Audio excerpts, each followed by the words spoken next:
ದರ್ಶನ್ ಸಿನಿಮಾಗಳಿಗೆ ರಕ್ಷಿತಾನೇ ಹೀರೋಯಿನ್ ಆದರೆ ಬೆಸ್ಟ್ ಅಂತ ಅಭಿಮಾನಿಗಳು ಬೇಡಿಕೆ ಇಟ್ಟರು. ಕಲಾಸಿಪಾಳ್ಯ ಅಯ್ಯ ಸಿನಿಮಾಗಳು ಸೂಪರ್ ಡೂಪರ್ ಹಿಟ್ ಆದವು. ಇತ್ತೀಚೆಗಷ್ಟೇ ನಡೆದ ರಕ್ಷಿತಾ ಸಹೋದರನ ಮದುವೆ ರಿಸೆಪ್ಷನ್ ಕಾರ್ಯಕ್ರಮಕ್ಕೂ ನಟ ದರ್ಶನ್ ಬಂದಿದ್ರು. ದರ್ಶನ್ ನನ್ನ ಬೆಸ್ಟ್ ಫ್ರೆಂಡ್, ಅವನಿಗೆ ಸದಾ ಒಳ್ಳೆಯದೇ ಆಗಬೇಕು ಎನ್ನುವ ನಟಿ ರಕ್ಷಿತಾ ಇದೀಗ ದರ್ಶನ್ ವಿಡಿಯೋ ತುಣುಕುಗಳನ್ನು ತಮ್ಮ ಇನ್ಸ್ಟಾಗ್ರಾಮ್ ಪೇಜ್ನಲ್ಲಿ ಶೇರ್ ಮಾಡಿಕೊಂಡಿದ್ದಾರೆ. ನಟ ದರ್ಶನ್ ಕೆಲವು ವರ್ಷಗಳ ಹಿಂದೆ ಮಜಾ ಟಾಕೀಸ್ ಕಾಮಿಡಿ ಶೋಗೆ ಬಂದಿದ್ರು. ಈ ವೇಳೆ ಕೆಲವು ಸಿನಿಮಾ ಶೂಟಿಂಗ್ ನೆನಪುಗಳ ಬಗ್ಗೆ ಮಾತನಾಡಿದ್ರು. ಇದೇ ವಿಡಿಯೋವನ್ನೇ ರಕ್ಷಿತಾ ಶೇರ್ ಮಾಡಿದ್ದಾರೆ.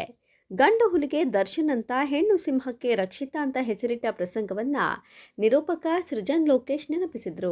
ಇದಕ್ಕೆ ದರ್ಶನ್ ಕೂಡ ಹೌದು, ಹೆಣ್ಣು ಸಿಂಹಕ್ಕೆ ರಕ್ಷಿತಾ ಅಂತ ಹೆಸರಿಟ್ರು ಎಂದಿದ್ದಾರೆ. ರಕ್ಷಿತಾ ಈ ವಿಡಿಯೋವನ್ನ ಶೇರ್ ಮಾಡೋ ಮೂಲಕ ಆ ದಿನಗಳನ್ನ ನೆನಪು ಮಾಡಿಕೊಂಡಿದ್ದಾರೆ. ಇತ್ತೀಚೆಗಷ್ಟೇ ದರ್ಶನ್ ಸೋಷಿಯಲ್ ಮೀಡಿಯಾದಲ್ಲೇ ವಿಡಿಯೋ ಪೋಸ್ಟ್ ಮಾಡಿದ್ರು. ಆ ವಿಡಿಯೋವನ್ನ ಕೂಡ ರಕ್ಷಿತಾ ತಮ್ಮ ಇನ್ಸ್ಟಾಗ್ರಾಮ್ ಸ್ಟೋರಿನಲ್ಲಿ ಶೇರ್ ಮಾಡಿದ್ರು. ರೇಣುಕಾಸ್ವಾಮಿ ಪ್ರಕರಣಕ್ಕೆ ಸಂಬಂಧಿಸಿದಂತೆ ಆರೋಪಿ ನಟಿ ಪವಿತ್ರಾ ಗೌಡ ಹಾಗೂ ನಟ ದರ್ಶನ್ ತುಗುದೀಪ್ ಸೇರಿದಂತೆ ಎಲ್ಲ ಆರೋಪಿಗಳಿಗೆ ಹೈಕೋರ್ಟ್ ಜಾಮೀನು ನೀಡಿರುವುದು ಗೊತ್ತೇ ಇದೆ. ಆದರೆ ಇದನ್ನು ಪ್ರಶ್ನಿಸಿ ಪೊಲೀಸ್ ಇಲಾಖೆ ಸುಪ್ರೀಂ ಕೋರ್ಟ್ಗೆ ಮನವಿ ಕೂಡ ಸಲ್ಲಿಸಿದೆ. ಈಗಾಗಲೇ ದರ್ಶನ್ ಸೇರಿದಂತೆ 7 ಜನ ಆರೋಪಿಗಳಿಗೆ ಸುಪ್ರೀಂ ಕೋರ್ಟ್ ನೋಟಿಸ್ ಜಾರಿ ಮಾಡಿದೆ. ಮುಂದಿನ ವಾರದಲ್ಲಿ ಸುಪ್ರೀಂ ಕೋರ್ಟ್ ಮತ್ತೆ ವಿಚಾರಣೆ ನಡೆಸಲಿದೆ. ಇದೀಗ ಈ ಪ್ರಕರಣದಲ್ಲಿ ಸುಪ್ರೀಂ ಕೋರ್ಟ್ನಲ್ಲಿ ತಮ್ಮ ಪರ ವಾದ ಮಂಡಿಸಲು ದರ್ಶನ್ ಅವರು ಬಿಗ್ ಪ್ಲಾನ್ ಮಾಡಿಕೊಂಡಿದ್ದಾರೆ ಎನ್ನಲಾಗಿದೆ. ಅಭಿಷೇಕ್ ಮನು ಸಿಂಘ್ವಿ ಅಥವಾ ಕಪಿಲ್ ಸಿಬಲ್ ನಿಯೋಜನೆ ಮಾಡಲು ತಯಾರಿ ನಡೆಸಿದ್ದಾರೆ ಎಂಬ ಮಾತುಗಳು ಸಹ ಕೇಳಿ ಬರ್ತಿವೆ. ಈ ಸುದ್ದಿ ವೈರಲ್ ಆಗ್ತಿದ್ದಂತೆ ಅವರ ಫ್ಯಾನ್ಸ್ ಒಂದು ವೇಳೆ ಈ ಪ್ರಕರಣದಲ್ಲಿ ಹಿರಿಯ ವಕೀಲರಾದ ಅಭಿಷೇಕ್ ಸಿಂಘ್ವಿ ಅಥವಾ ಕಪಿಲ್ ಸಿಬಲ್ ಅವರು ದರ್ಶನ್ ಪರ ವಾದ ಮಂಡಿಸಿದ್ದೇ ಆದರೆ ದರ್ಶನ್ ಸೇಫ್ ಆಗೋದು ಪಕ್ಕಾ ಅಂತ ಕಮೆಂಟ್ ಮಾಡ್ತಿದ್ದಾರೆ. ರೇಣುಕಾಸ್ವಾಮಿ ಕೊಲೆ ಕೇಸ್ನಲ್ಲಿ ಸಾಕಷ್ಟು ತೊಂದರೆಯನ್ನು ಅನುಭವಿಸಿ ಬಂದಿದ್ದಾರೆ ಪವಿತ್ರಾ ಗೌಡ. ಅವರು ಬರೋಬ್ಬರಿ 6 ತಿಂಗಳು ಜೈಲಿನಲ್ಲೇ ಇರಬೇಕಾಗಿ ಬಂದಿತ್ತು. ಈಗ ಎಲ್ಲವನ್ನ ಮರೆತು ಅವರು ಮುಂದೆ ಬಂದಿದ್ದಾರೆ. ಮತ್ತೆ ಸಾಮಾನ್ಯ ಜೀವನ ನಡೆಸೋ ತವಕದಲ್ಲಿ ಅವರಿದ್ದಾರೆ. ಈಗ ಅವರು ರೆಡ್ ಕಾರ್ಪೆಟ್ ಸ್ಟುಡಿಯೋ ಲಾಂಚ್ ಮಾಡೋದಕ್ಕೆ ಸಿದ್ಧತೆ ಮಾಡಿಕೊಂಡಿದ್ದಾರೆ. ಫೆಬ್ರವರಿಯ ವಿಶೇಷ ದಿನದಂದು ಇದನ್ನು ರೀಲಾಂಚ್ ಮಾಡೋದಕ್ಕೆ ಪ್ಲಾನ್ ಕೂಡ ನಡೆದಿದೆ. ಪವಿತ್ರಾ ಗೌಡ ಅವರು ಈ ಮೊದಲೇ ರೆಡ್ ಕಾರ್ಪೆಟ್ ಸ್ಟುಡಿಯೋನ ಹೊಂದಿದ್ರು. ಆದರೆ ಕಾರಣಾಂತರಗಳಿಂದ ಇದು ಸರಿಯಾಗಿ ಕಾರ್ಯನಿರ್ವಹಿಸಿರಲಿಲ್ಲ. ಪವಿತ್ರಾ ಜೈಲಿನಲ್ಲಿ ಇದ್ದಾಗ ಇದನ್ನು ಸರಿಯಾಗಿ ನೋಡಿಕೊಳ್ಳುವವರು ಇರಲಿಲ್ಲ ಎನ್ನಲಾಗಿದೆ.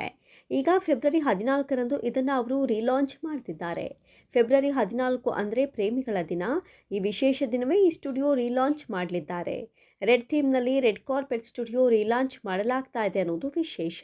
ಈಗಾಗಲೇ ಇದರ ಪ್ರಮೋಷನ್ ಭರ್ಜರಿಯಾಗಿ ಸಾಗಿದೆ. ದರ್ಶನ್ ಹಾಗೂ ಪವಿತ್ರಾ ಮಧ್ಯೆ ಒಳ್ಳೆಯ ಆಪ್ತತೆ ಇತ್ತು. ಈಗ ಇಬ್ಬರ ನಡುವೆ ಯಾವ ರೀತಿಯ ಒಡನಾಟ ಇದೆ ಎಂಬ ಬಗ್ಗೆ ಯಾರಿಗೂ ಸ್ಪಷ್ಟತೆ ಇಲ್ಲ. ಫೆಬ್ರವರಿ 16ರಂದು ದರ್ಶನ್ ಜನ್ಮದಿನ. ಆ ದಿನವೇ ಸ್ಟುಡಿಯೋ ರಿಲಾಂಚ್ ಆಗಲಿದೆ ಎಂಬ ಮಾತುಗಳು ಸಹ ಕೇಳಿ ಬಂದಿದ್ವು. ಆದರೆ ಅವರ ಜನ್ಮದಿನಕ್ಕೂ 2 ದಿನ ಮೊದಲು ಈ ಸ್ಟುಡಿಯೋ ಲಾಂಚ್ ಆಗ್ತಾ ಇದೆ. ಸಿನಿಮಾದಲ್ಲಿ ಸ್ಟಾರ್ ಹೀರೋ ಹೀರೋಯಿನ್ಗಳ ಮಕ್ಕಳು ಚಿತ್ರರಂಗಕ್ಕೆ ಬರೋದು ಸಹಜ. ಆದರೆ ಕೆಲವರು ಇದನ್ನು ಬಿಟ್ಟು ಬೇರೆ ಫೀಲ್ಡ್ ನೋಡಿಕೊಂಡವರು ಇದ್ದಾರೆ. ಆದರೆ ಕೆಲವೊಂದು ನಟರ ಮಕ್ಕಳು ಚಿತ್ರರಂಗಕ್ಕೆ ಬರಲಿ ಅಂತ ಬಯಸ್ತಾರೆ. ಇನ್ನು ಕೆಲವರು ಮಕ್ಕಳಿಗೆ ಇಷ್ಟವಿದ್ದದ್ದನ್ನು ಓದಲಿ, ಕೆಲಸ ಮಾಡಲಿ ಎಂದುಕೊಳ್ತಾರೆ. ರಿಯಲ್ ಸ್ಟಾರ್ ಮಗಳು ಇವಕ್ಕೆಲ್ಲ ವಿಭಿನ್ನವಾಗಿ ಹೆಜ್ಜೆ ಹಾಕುತ್ತಿದ್ದಾರೆ. ಈ ಹಿಂದೆ ಪ್ರಿಯಾಂಕಾ ಉಪೇಂದ್ರ ಅವರು ಮಕ್ಕಳು ಓದು ಆಸಕ್ತಿ ಬಗ್ಗೆ ಮಾತನಾಡಿದರು.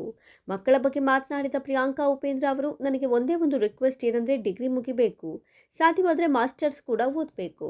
ಮಾಸ್ಟರ್ಸ್ ಮಾಡಿದ್ರೆ ನಾನು ಖುಷಿ ಪಡ್ತೀನಿ ಅಂತ ಪ್ರಿಯಾಂಕಾ ಉಪೇಂದ್ರ ಅವರು ಹೇಳ್ಕೊಂಡಿದ್ದಾರೆ. ಕನಿಷ್ಠ ಡಿಗ್ರಿ ಮುಗಿಸಿ ಆಮೇಲೆ ಏನು ಮಾಡಬೇಕು ಅಂತ ನಿರ್ಧಾರ ಮಾಡಬೇಕು ಅಂತ ಪ್ರಿಯಾಂಕಾ ಅವರು ಹೇಳಿದ್ದಾರೆ. ಐಶ್ವರ್ಯ ಜರ್ನಲಿಸಂನಲ್ಲಿ ಇಂಟ್ರೆಸ್ಟ್ ಹೊಂದಿದ್ದಾಳೆ. ಅವಳಿಗೆ ಜರ್ನಲಿಸ್ಟ್ ಆಗೋ ಆಸೆ ಇದೆ ಎಂದಿದ್ದಾರೆ. ಆಯುಷ್ ಸಿನಿಮಾದಲ್ಲಿ ಆ್ಯಕ್ಟಿಂಗ್, ಡೈರೆಕ್ಟಿಂಗ್ ಕಲಿಯುತ್ತಿದ್ದಾನೆ. ಅವನು ಸಿನಿಮಾಟೋಗ್ರಫಿ ಕಲಿಯುತ್ತಿದ್ದಾನೆ. ನೆಕ್ಸ್ಟ್ ಅವರು ದೊಡ್ಡವರಾದಾಗ ಯಾವ ಫೀಲ್ಡ್ನಲ್ಲಿ ಹೋಗಬೇಕು ಅಂತ ಡಿಸೈಡ್ ಮಾಡಬೇಕು. ಯಾವುದೇ ಫೀಲ್ಡ್ಗೆ ಹೋದರೂ ಶ್ರಮ ಪಡಲೇಬೇಕು ಅಂತ ಅವರು ಹೇಳಿದ್ದಾರೆ. ಸ್ಯಾಂಡಲ್ವುಡ್ನ ನವನಟ ಝೈದ್ ಖಾನ್ ಅಭಿನಯದ ಕಲ್ಟ್ ಚಿತ್ರದ ಫಸ್ಟ್ ಗ್ಲಿಮ್ಸ್ ಹೊರಬಂದಿದೆ. ಝೈದ್ ಖಾನ್ ಜನ್ಮದಿನದಂದು ಈ ಒಂದು ಗ್ಲಿಮ್ಸ್ ರಿಲೀಸ್ ಆಗಿದೆ. ಇದರಲ್ಲಿ ಝೈದ್ ಖಾನ್ ಪಾತ್ರದ ಝಲಕ್ ಇದೆ. ಬನಾರಸ್ ಚಿತ್ರದಲ್ಲಿ ಕಂಡಿದ್ದ ಝೈದ್ ಖಾನ್ಗೂ ಕಲ್ಟ್ ಸಿನಿಮಾದಲ್ಲಿ ಕಾಣ್ತಾ ಇರುವ ಝೈದ್ ಖಾನ್ಗೂ ತುಂಬಾನೇ ವ್ಯತ್ಯಾಸ ಕಾಣಿಸ್ತಾ ಇದೆ. ಡೈರೆಕ್ಟರ್ ಅನಿಲ್ ಕುಮಾರ್ ಇಲ್ಲಿ ಖಡಕ್ ಕಥೆ ಹೇಳ್ತಿರುವಂತಿದೆ. ಚಿತ್ರಕ್ಕೆ ಕಲ್ಟ್ ಅಂತ ಹೆಸರಿಟ್ಟಿದ್ದಾರೆ. ಆದರೆ ಆ ಹೆಸರಿಗೂ ಈ ಒಂದು ಪಾತ್ರಕ್ಕೂ ಎಲ್ಲೂ ಸಿಂಕ್ ಆಗೋದಿಲ್ಲ. ಆದರೆ ಝೈದ್ ಖಾನ್ ಇಡೀ ಒಂದು ಗ್ಲಿಮ್ಸ್ ವಿಡಿಯೋದಲ್ಲಿ ತುಂಬಾನೇ ರಫ್ ಅಂಡ್ ಟಫ್ ಆಗಿಯೇ ಕಾಣಿಸ್ತಿದ್ದಾರೆ. ಅರ್ಜುನ್ ರೆಡ್ಡಿ ಈ ಚಿತ್ರದ ಆ ನಾಯಕನ ರೀತಿಯೇ ಕಾಣಿಸ್ತಿದ್ದಾರೆ. ಅನಿಮಲ್ ಚಿತ್ರದ ರಣಬೀರ್ ಕಪೂರ್ ತರವೂ ಫೀಲ್ ಆಗ್ತಾರೆ. ಅಂದರೆ ಆ ರೀತಿಯ ಬ್ಯಾಡ್ ಬಾಯ್ ಇಮೇಜನ್ನೇ ಇಲ್ಲಿ ಡೈರೆಕ್ಟರ್ ಅನಿಲ್ ಕುಮಾರ್ ಕಟ್ಟಿಕೊಡ್ತಿದ್ದಾರೆ. ನಿನ್ನೆ ಜೈದ್ ಖಾನ್ ಜನ್ಮದಿನ ಇತ್ತು. ಈ ಹಿನ್ನೆಲೆಯಲ್ಲಿಯೇ ಕಲ್ಟ್ ಚಿತ್ರದ ಫಸ್ಟ್ ಗ್ಲಿಮ್ಸ್ ರಿಲೀಸ್ ಮಾಡಲಾಗಿದೆ. ಕಲ್ಟ್ ಚಿತ್ರದ ಜೈದ್ ಖಾನ್ ಪಾತ್ರ ಹೇಗಿದೆ ಅನ್ನೋದನ್ನ ಕೂಡ ಇದೀಗ ರಿವೀಲ್ ಮಾಡಲಾಗಿದೆ. ಈ ಮೂಲಕ ಜೈದ್ ಖಾನ್ ಪಾತ್ರದ ಒಂದಷ್ಟು ದೃಶ್ಯಗಳು ಕೂಡ ಹೊರಬಂದಿವೆ ಅಂತಲೇ ಹೇಳಬಹುದು.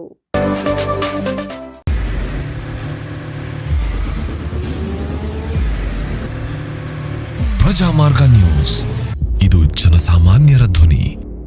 ನಮಸ್ಕಾರ. ನೀವು ನೋಡ್ತಾ ಇದ್ದೀರಾ ಪ್ರಜಾಮಾರ್ಗ ನ್ಯೂಸ್. ರಾಷ್ಟ್ರದ ರಾಜ್ಯದ ರಾಜಕೀಯದ ಬಗ್ಗೆ ಹೆಚ್ಚಿನ ಸಿನಿಮಾ ಅಪ್ಡೇಟ್ಗಳಿಗಾಗಿ ಫಸ್ಟ್ ಲೈಕ್ ಮಾಡಿ, ಸಬ್ಸ್ಕ್ರೈಬ್ ಆಗಿ, ಹಾಗೆ ಫಾಲೋ ಕೂಡ ಮಾಡಬೇಕು.